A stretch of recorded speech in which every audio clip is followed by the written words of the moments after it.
গেল কয়েকদিনের টানা বৃষ্টিপাত এবং উজান থেকে নেমে আসা পাহাড়ি ঢলের কারণে মৌলভীবাজার জেলার সবকটি নদ নদীর পানি খুব দ্রুত বৃদ্ধি পাচ্ছে। ইতিমধ্যে মৌলভীবাজার জেলার জুরি নদী এবং মনু নদীর পানি বিপদসীমার উপর দিয়ে প্রবাহিত হচ্ছে। এই বিপদসীমার উপর দিয়ে প্রবাহিত হওয়ার কারণে নদীর তীরবর্তী যে জনসাধারণ আছেন তাদের মধ্যে একটি আতঙ্ক বিরাজ করে। বিশেষ করে আমি একটু আগে কথা বলেছিলাম মৌলভীবাজার পানি উন্নয়ন বোর্ডের নির্বাহী প্রকৌশলীর সাথে। তিনি আমাকে জানিয়েছেন যে এই মনু নদীর বর্তমানে 3টি স্থানে ঝুঁকিপূর্ণ অবস্থায় আছে। আমি একটু দেখাতে চাই, আমার ঠিক পিছনে কিন্তু রয়েছে একামধু, মনু নদীর একামধু এলাকার একটি বাঁধ। এই বাঁধটি প্রতি বছরই ভাঙ্গন দেখা দেয় এবং ভাঙ্গনের কারণে কিন্তু এই অঞ্চল প্লাবিত হয়। আমি একটু কথা বলতে চাই এই এলাকার একজন বাসিন্দার সাথে। প্রতি বছরই তো আপনারা এই বাঁধ ভেঙে বন্যা কবলিত হন, তো আপনারা এর কি সমাধান চান? আমরা চাই যে এই বাঁধটা ব্লক দিয়ে এই বাঁধটা শক্ত করে দেওয়া হোক, যেভাবে কথা ছিল। আমরা দেখলাম যে ব্লকের কাজ আসছে, আজ বিগত 4 বছর ধরে ব্লকের কাজ হচ্ছে, কিন্তু যে জায়গায় বাঙ্গন মেন বাঙ্গা এই জায়গায় ব্লকের কাজ হচ্ছে না, ব্লক সাবনের দিকে পালানো হচ্ছে। প্রতি বছর নদীর পাড়ের মানুষে বর্ষার সিজন আসলে নদীর পাড়ের গ্রামগুলার মানুষ বা একামধু কান্দিরকুলের মানুষের নির্গুম রাত কাটে।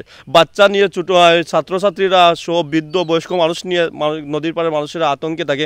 কারণ কি, এই মনু নদীর কাজগুলা আসে ঠিকই, বরাদ্দ হয় ঠিকই, কিন্তু কাজ হয় না। কে বা কারা এই কাজ না করার পেছনে আছে আমরা তা দেখতে চাই এবং প্রশাসনের দৃষ্টি আকর্ষণ করছি। আপনারা তদারকি করবেন, আপনারা দেখবেন কিভাবে এই কাজগুলাকে করা যায় এবং ভাঙ্গন রোধ করা যায়। কালার এক্সপার্ট, জর্জ স্যাপ এবং মাইল্ড অন হ্যান্ডস টেকনোলজি সমৃদ্ধ অরিক্স ক্রিস্টাল ওয়াশ আপনার। আমি একটু জানিয়ে দিতে চাই, এই মনু নদী কিন্তু ভারতের ত্রিপুরা রাজ্যের কৈলাসহর হয়ে মৌলভীবাজার জেলার কুলাউড়া এবং রাজনগর এবং সদর উপজেলা হয়ে কুশিয়ারা নদীতে গিয়ে মিলিত হয়েছে। এই নদীর দৈর্ঘ্য হচ্ছে প্রায় 175 কিলোমিটার এলাকা। প্রায় 4 বছর পূর্বে একনেক সভায় এই নদীর তীর সংরক্ষণের জন্য প্রায় 996 কোটি টাকার একটি প্রকল্প পাশ হয়। নানা কারণে, নানা প্রতিবন্ধকতার কারণে কিন্তু এই প্রকল্পটি কাজগুলো খুব ধীরগতিতে চলছে। এ নিয়ে কিন্তু এলাকাবাসীর মধ্যে একটি ক্ষোভ আছে। আমি একটু কথা বলতে চাই এই এলাকার আরেকজন বাসিন্দার সাথে। আপনারা কি প্রতি বছর এই গ্রাম প্লাবিত হয়, তো আপনারা বর্তমানে কি চাচ্ছেন? বর্তমানে যে কাজ হয়েছে কিছু বস্তার কাজ হয়েছে, এগুলা দিয়া আমরা বিগত 3 দিন ধরে কাজ করতে আছি। এই বস্তার কাজ দিয়ে আমরা সামাল দেওয়া আমাদের দ্বারা সম্ভব হচ্ছে না। বিগত 3 দিন ধরে আমাদের অনেকভাবে চেষ্টা করতেছি, আমাদের দ্বারা সম্ভব হচ্ছে না।